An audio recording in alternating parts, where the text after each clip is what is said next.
Hello everybody, I'm George from Ireland, so welcome back to the channel. And in this video, I'm talking about the Middle East and the Ukraine conflict. So we know it's been going on for almost a year now, Russia's illegal and unprovoked invasion of Ukraine. But both Ukraine and Russia have got various connections to the Middle East.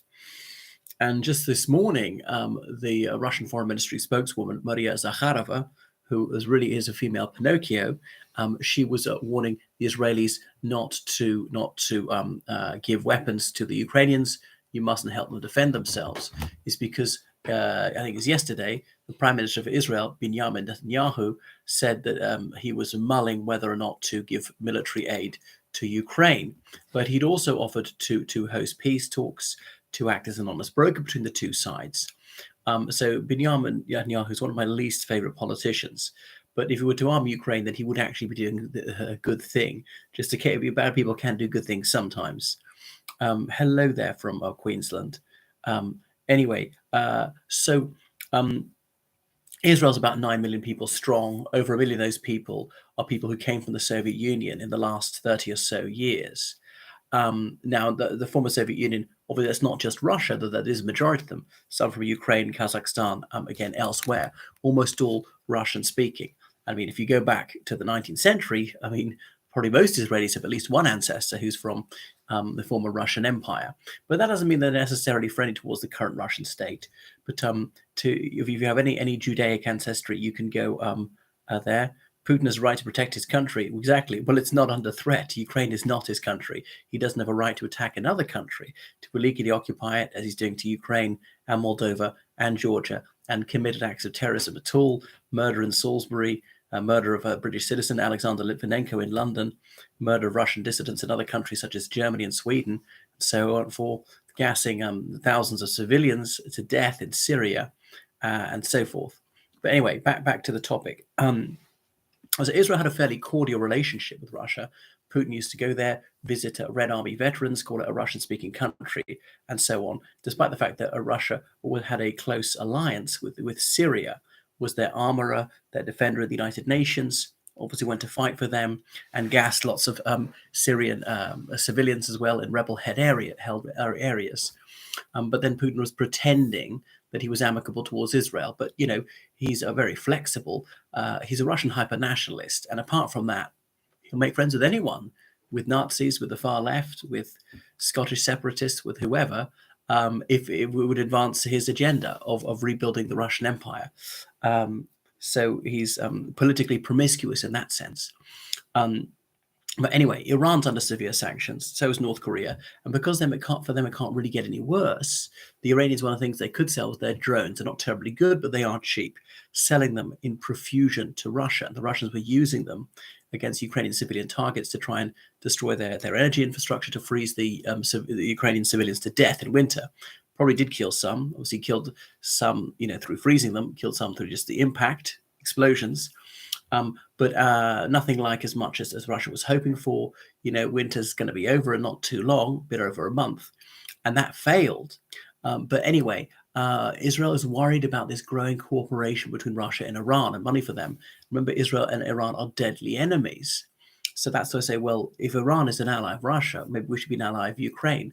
Or now there might be just a bluff to the Russians saying, actually, maybe we better not source these drones from Iran. It's not worth it. Israel giving weapons to Ukraine. Of course, Israel's armed to the teeth. Meant to be in Athens is a Sparta. Obviously, they've got a very bad relationship with Syria. They've occupied the Golan Heights for 50 years now, and they have two small farms in southern Lebanon, obviously occupying Palestine too. But most of the Arab and Muslim world has really abandoned the cause of Palestinian freedom. So yes, Teed Saul, greetings from the Australian Capital Territory. Right, Canberra. So that's their connections there. But, Russia's a fairly good relationship with Saudi Arabia. There's OPEC Plus. OPEC is the Organization of Petroleum Exporting Countries. OPEC Plus includes Russia, trying to manipulate the price, keep it as high as possible. They don't want to be so high that it really incentivized renewable energy, but they sort of failed at that one, as renewable energy is going ahead of pace. That's why when some of the foreign prisoners of war were released by Russia, they were flown to Saudi Arabia, not directly to any Western country. and Russia's got a fairly good relationship with the UAE. Remember, these Gulf Arab countries are not sanctioning Russia. Trade is normal. So very wealthy Russians often going to the UAE to avoid the war. And I think it was Brittany Griner, that American basketball player, who was given 9.5 years in prison for having legally prescribed cannabis oil. She was freed, and then she was put on a plane to Dubai. So they could act as a mediator to any of these Gulf Arab states. So we shall see what's going to happen. Now, Russia's got a fairly good relationship with the Egyptian regime. It's a military dictatorship as well. It's rather oppressive. Putin's willing to sell arms to them. Remember, Russian weapons at the bottom end of the price range. And why would you buy Russian arms? They perform so badly. The weapons apparently are not that bad. It's just the leadership, the strategy, the poor training, the lack of morale, the incompetence, the poor logistics. They're just not moving what they need to. The troops, the munitions, the food, even to where they're not issued with the kit they should be issued. There's a lot of defalcation and peculation in the Russian military, and Putin has really said that's the highest priority of the military for his 24 years in office, and they failed. I mean, in his own terms, all that money spent, and it's not having the effect it's supposed to, being defeated by a smaller country. So, but the thing is, these countries like Egypt, Lebanon, some of them are very dependent on Ukrainian grain, and Russia, because of the war, the grain price is much higher, and that people will be reduced from poverty to starvation in some of these countries. Likewise, Bangladesh is a major importer, Bangladesh not being a Middle Eastern country, of course. So he's caused problems for others, but that's one of the reasons that he allowed the Black Sea grain initiative, whereby Ukrainian grain and other products, other foodstuffs were exported through the Black Sea, has to sail through the Bosphorus, Turkish waters, on into the Mediterranean Sea, and from there all around the world. But Egypt, Bangladesh, Lebanon, these are some of the major purchasers of it. So it's caused a problem for others. The high oil and gas prices is a problem for countries like Egypt, which has got over 100 million people, is not a wealthy country, and doesn't produce oil and gas, but of course has to consume it. So he's damaged these other countries. But most countries are keeping fairly stum. Iran, he's got quite a cordial relationship with them.